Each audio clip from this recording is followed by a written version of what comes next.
Hey guys, welcome back to the Keto Daddies Q&A. So another question we get quite often is, can I drink sugar-free drinks? Can I drink Diet Cokes? Can I drink sugar-free Rockstars? Can I drink Monsters? Is it okay to drink them? So that's a double-edged question there. So in the regards of ketosis, yeah, most of those are okay. They're not going to add to your blood sugar at all, so they're not going to knock you out of ketosis. On the other hand, if you're asking if they're healthy or not, well, that's not really a keto-related question, and the jury's still out on that. A lot of people don't believe that the aspartame sweetener is healthy for you. Some people say it's okay in moderation. Then you'd have to drink a truckload of it to cause any type of formaldehyde reaction. I've read articles where they say it's not aspartame alone, but it's the matter of the aspartame and caffeine mixed together that makes an excitotoxin that actually excites the brain cells from the caffeine and then kills it with the aspartame. I've also read other articles that the carcinogen effect was actually from years ago when they used a different caramel color, 4-mel or mel-4 or something like that, and that was actually a carcinogen. They used it in syrup, they used it in Diet Pop, they used it in everything to give it that brown color. So, as far as a health thing, I can't answer that. The jury's kind of out. Time will tell. I'm assuming a ton of it's probably not good for you. I know that I have one pretty regular, especially before a workout. I'll have a sugar-free Rockstar. I like that. If I'm a night on the town, my go-to drink is, like a sugar-free Rockstar and vodka. The joke is you want to be wide awake for those mistakes. A Diet Pop with Unwich and some protein chips. I mean, that's a tasty treat. And if you're doing like a dirty keto and not keeping it healthy whole foods, then or it's your port and your storm, like I'm just going to die out and I don't want to get a ketosis, but I want to have my treat.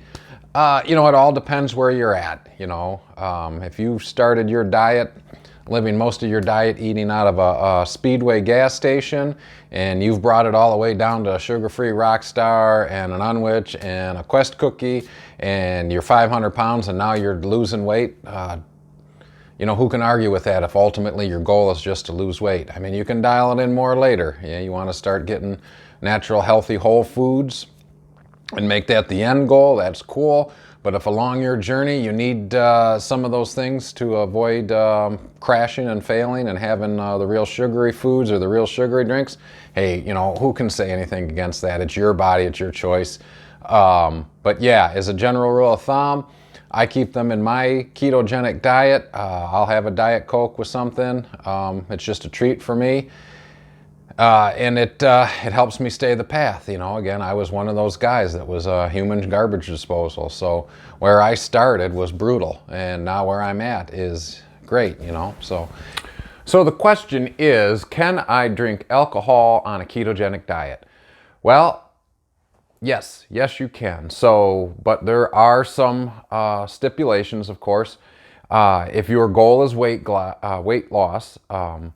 One of the things that happens is when you ingest alcohol, it's going to slow down your fat burning process. So it may pause ketosis more or less. And so one of the things that you're going to have to still pay attention to is carbohydrate intake. So you're not going to want to drink a lot of beers. You're not going to want to drink a lot of high carb density wines.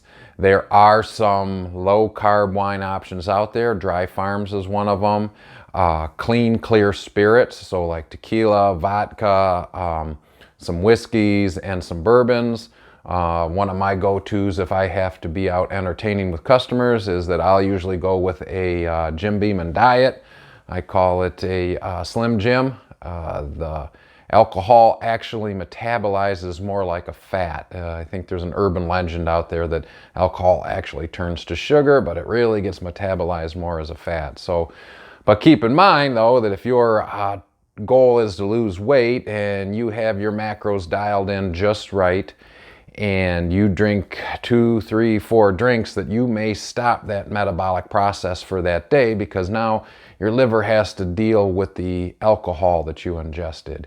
And like anything, moderation is key. Your definition of moderation is probably going to have to be defined as, hey, you know, I have some drinks in my diet and I'm not losing any weight. Well, it looks like you better pull back on your moderation a little bit, or you're going to have to start factoring it into your macros for the day.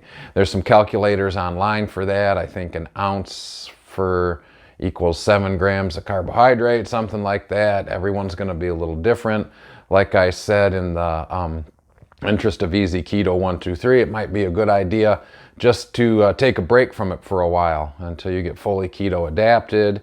One thing some people experience as well is that the buzz they feel from the alcohol is intensified when a state of ketosis, because all of a sudden now you've become a cheap date. So keep those things in mind. Some people can still be pretty effective depending on how many calories they're burning a day and how much carbohydrate they're burning. If you're pretty sedentary and you're going to try to have a glass of wine every night, low carb or not, it may actually stall your weight loss. So again, as always, it depends. We're all the same, but a little bit different. So you might just do a little more math or burn a few extra calories with that. But anyway, good luck. Thanks.